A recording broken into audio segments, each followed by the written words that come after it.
You are now watching Miami Trap Stars.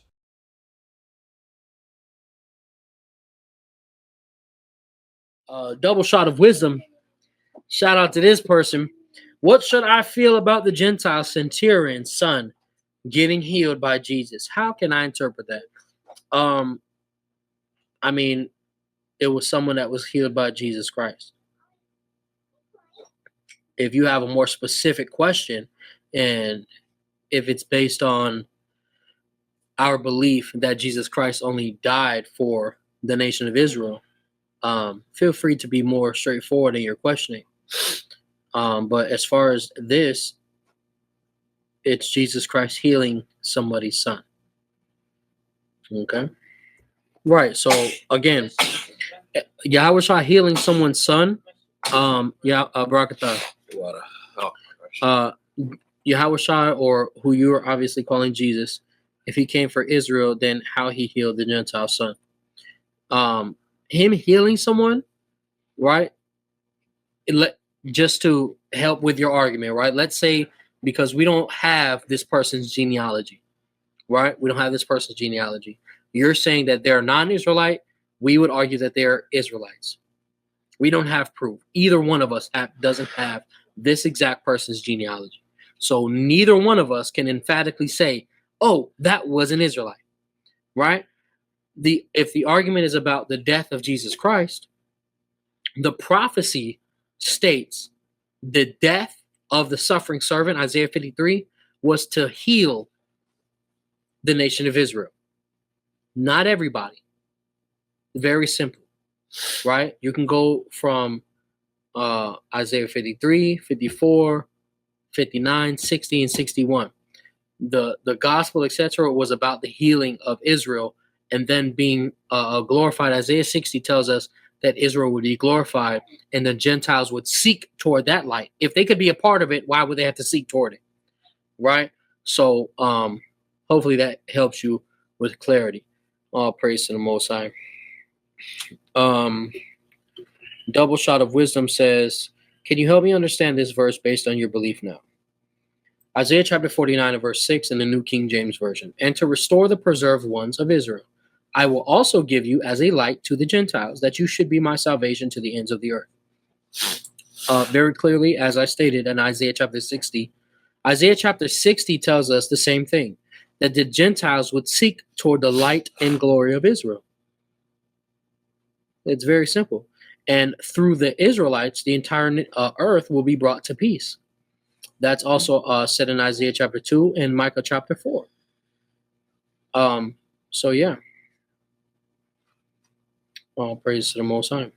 1 Yes 2 knows everybody following along with the conversation so far, right? So now going back to double shot of wisdom. Thank you so much for your patience. They shared Genesis chapter 12 verse 3. I will bless those who bless you, and I will curse him who curses you. And in you, all the families of the earth shall be blessed. What about this one? They asked, according to what you said. So, I don't say, okay. So, according to what we said, this still stands. Let's read it very clearly and effectively, huh? Let's read it again. Genesis chapter 12, verse 3 in the New King James Version. I will bless those who bless you. It already is what it's already circumstantial, right? God is telling Abraham, I'm going to bless people who bless you, and I will curse people who curse you. And in you, all the families of the earth shall be blessed. So, again, I can keep referencing Isaiah chapter 60 because watch this. Let's pull it up this time, shall we? Let's pull it up this time. Let's go to Isaiah 60, guys. I'm going to show you guys how important Isaiah chapter 60 is. Give me a second.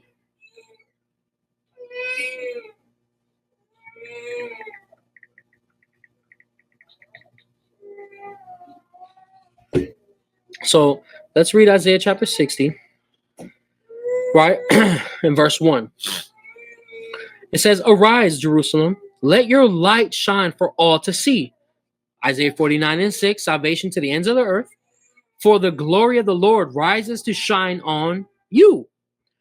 Darkness as black as night covers all the nations of the earth, but the glory of the Lord rises and appears over you. All the nations will come to your light, mighty kings will come to see your radiance. This is again Isaiah 49:6. How we will be a light to the Gentiles, and the salvation will be seen by the entire earth. Very clearly. All right. Verse 4. Look and see, for everyone is coming home. Your sons are coming from distant lands. Your little daughters will be carried home. Your eyes will shine and your heart will thrill with joy. Who's he talking to? Jerusalem. For merchants from around the world will come to you. They will bring you the wealth of many lands. So now when these nations, they're coming to us, right? They're bringing wealth, right? Verse 6. Vast caravans of camels will converge on you. The camels of Midian and Ephah, the people of Sheba will bring gold and frankincense and will come worshiping the Lord. The flocks of Kedar will be given to you, and the rams of Nebaioth will be brought for my altars. I will accept their offerings, and I will make my temple glorious. Right? So now the Most High God is accepting the offerings of these nations coming to our radiant glory that he's putting on us, the Israelites. Verse 8. And what do I see flying like clouds to Israel, like doves to their nest? That's the chariots. They are ships from the ends of the earth, from lands that trust in me, led by the great ships of Tarshish. They are bringing the people of Israel home from far away. Carrying their silver and gold, they will honor the Lord your God, the Holy One of Israel, for he has filled you with splendor. Talking about Israel still. Watch this. Verse 10. Foreigners will come to rebuild your towns, and their kings will serve you. For though I have destroyed you in my anger, I will now have mercy on you through my grace. Right? These are the heathens. These are the nations that are willing to come and serve Israel. Right? They're going to come happily. They're going to do it because they know it's good. Right? Zechariah chapter 8, verse 23 talks about this. Isaiah chapter 14 talks about this. Verse 11. Now watch this. Your gates will stay open day and night to receive the wealth of many lands. The kings of the world will be led as captives in a victory procession. For the nations that refuse to serve you will be destroyed. Going right back to Genesis chapter 12, right, verse 3, where it says, I will bless those who bless you, and I will curse him who curses you.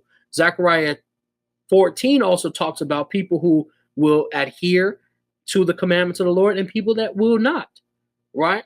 And then continuing in Genesis chapter 12 that you posted, it says that all the families of the earth will be blessed.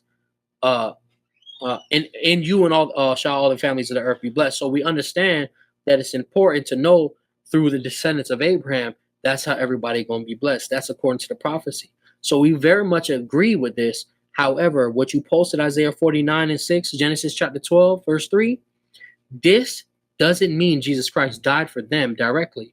Jesus Christ died, was humiliated. It says that he bore our griefs. He was struck for our transgressions, right? That's why he had to go through what he went through, was for the nation of Israel. And then now when we get healed, Yahawashi, Jesus, gets his kingdom. That's Daniel 2 and Daniel 7, right? The glory of the Lord is risen upon us. And then what? Gentiles come and seek to that light. And Isaiah chapter 2, Micah 4 talks about how they will learn war no more and there will be peace on earth. In between that shift of rulership, etc., they will have to be recompensed. That's Ezekiel 25, Ezekiel 35, Revelation 13, and plenty more scriptures. Also Isaiah 60, Jeremiah 30, right? Plenty of prophecy that talks about the recompense of the Lord for what they to the other nations for what they did to Israel, right? So that would be the conclusion of Genesis 12, and it still fits into the perspective in which we have as far as who Jesus Christ died for, right? It's important to ensure you don't conflate the reason why Jesus Christ died and then what it'll lead to. What it leads to doesn't mean that's what he died. Like he died for the Israelites, and then it helps fulfill other prophecies. right? So 1 yes, 2 no, is everybody walking with us? 1 yes, 2 no, is everybody walking with us? All right. All praise to the Most High. So then if Christ didn't die for them, then what about this verse? God will justify the Gentiles by faith, Galatians 3 and 8.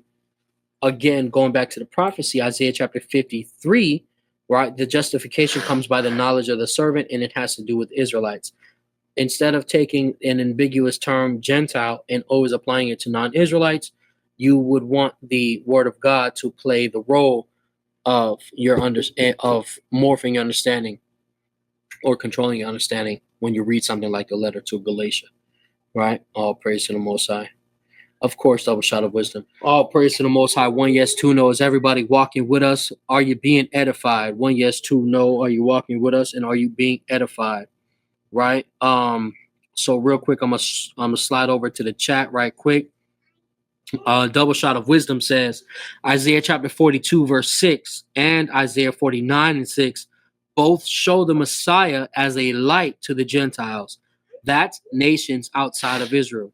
I want something to be clear. I can't speak for the entire nation of Israel, or the entire community of the Hebrew Israelites. I can most certainly speak for us here with Servants of Yahweh Ministries, down here, the Miami Trap Star sect. Guess what? We are okay with us being a light to non-Israelites. We are okay with that. That doesn't mean Jesus Christ died for them. That is not the same thing. You may interpret it that way. Guess what? I can't help that. Right? You are reading it, and it doesn't say, hey, Jesus Christ died for these people. It says he's a light. I define the purpose of that light in Isaiah chapter 60. It's the same thing. Okay? Because the Isaiah 60 tells us, let's read it again, huh? Praise the Lord. Isaiah chapter 60, at the top, it say, all the nations, no, excuse me, Isaiah chapter 60, start at 1. It says, arise, Jerusalem, let your light shine for all to see. For the glory of the Lord rises to shine on you. Darkness as black as night covers all the nations of the earth. So they need the light that God gives Israel. They need to come to it. He didn't give it to them. They got to come to it. He gave it to us. All right? So we're okay with that, man. All right? That doesn't mean Jesus Christ died for them. All right? 1 yes, 2 no's. Everybody understand that. Those are not the same thing. Thank you for watching. Like, share, and subscribe now. All praises to the Most High.